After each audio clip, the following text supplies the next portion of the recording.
से हटकर तुम भगवान की तरफ चलो एक बार।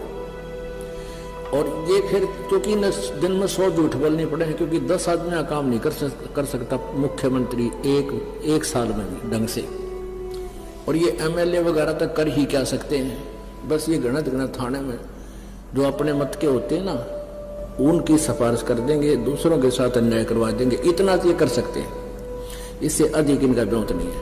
कहने का भाव ये कि ये भी जरूरी है, आवश्यक है, ये अपना व्यवस्था बनाए रखने के लिए। और आप जी इनके पाछा अंडे जाओ, हो ये लुक जाए फिर जाओ, ना ये कुछ कर सकते ना विकास कर पाते, तो इनका पीछा छोड़कर मालिक की तरफ चलो।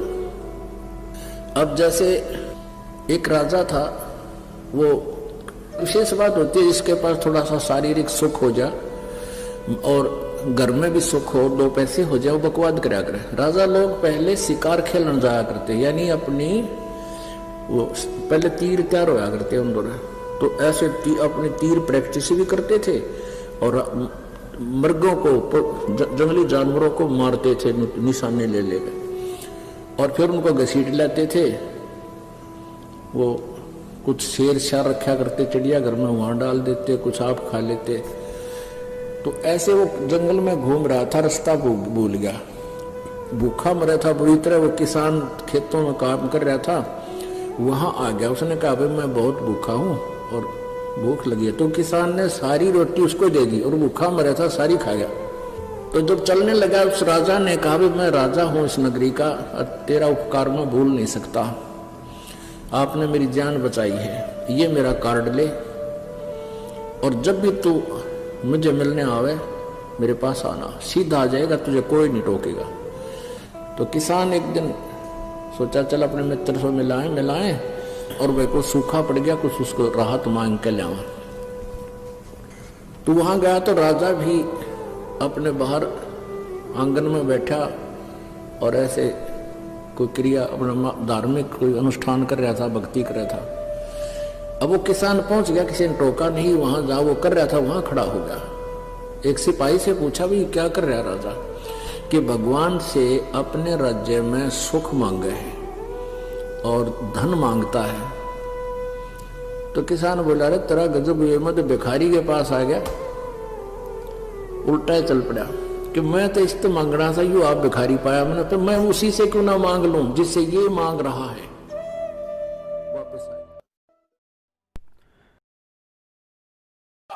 तो इसलिए आप लोग सुने वाणी जी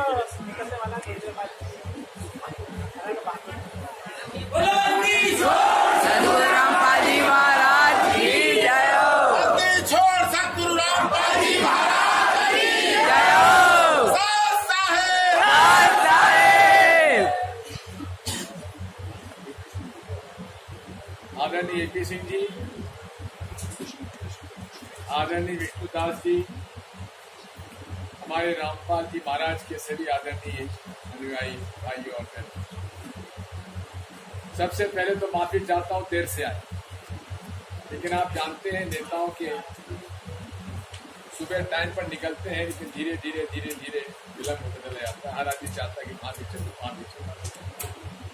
रामपाल जी महाराज के इतने शिष्य हो गए, मुझे तो अंदाजा भी नहीं। ये तो कार्यकर्ता है, शिष्य तो बहुत है। आपके पोलिंग पे एजेंट है, ये पोलिंग एजेंट है, और ऐसे है कि 1 रुपया नहीं चाहिए, हमें कुछ भी नहीं चाहिए, हमारी बात सिर्फ संसद में रख देना, लगाएंगे बस, पैसा हम लगाएंगे बस।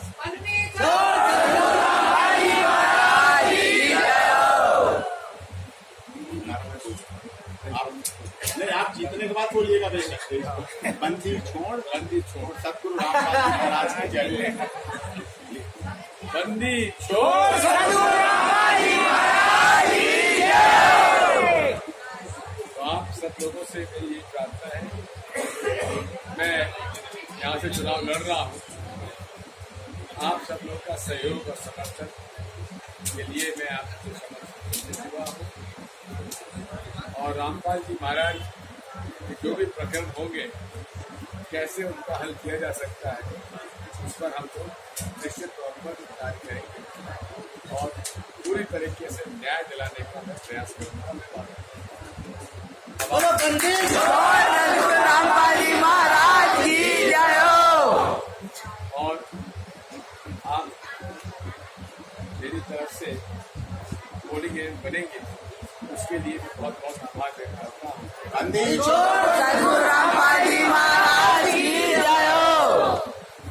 अब जो भी आपके मोहल्ले में, कॉलोनी में कहीं कोई दिक्कत हो तो मैं अपना फोन नंबर आप भोपाल के आज कौन बाहर कर रही यहाँ पर मुखिया गुप्ता जी का भी नंबर है, वो किसी ने दे दिया मेरा नंबर हमें नंबर। बस आप सबसे यही बात है, विलम्ब से आया उसकी क्षमा और जयवर्धन सिंह के लिए भी पूरा इसी तरह से किया था। नर्मदे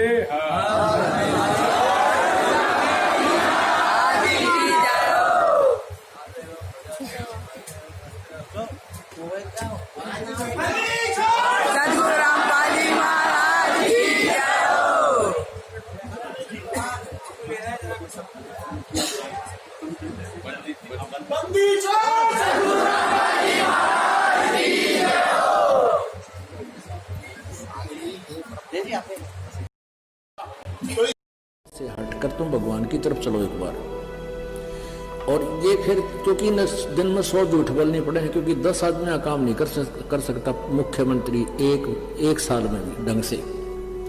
और ये एमएलए वगैरह तक कर ही क्या सकते हैं, बस ये गणत थाने में जो अपने मत के होते हैं ना, उनकी सिफारिश कर देंगे, दूसरों के साथ अन्याय करवा देंगे, इतना तो ये कर सकते हैं, इससे अधिक इनका ब्योत नहीं है। कहने का भाव यह कि ये भी जरूरी है, आवश्यक है, ये अपना व्यवस्था बनाए रखने के लिए।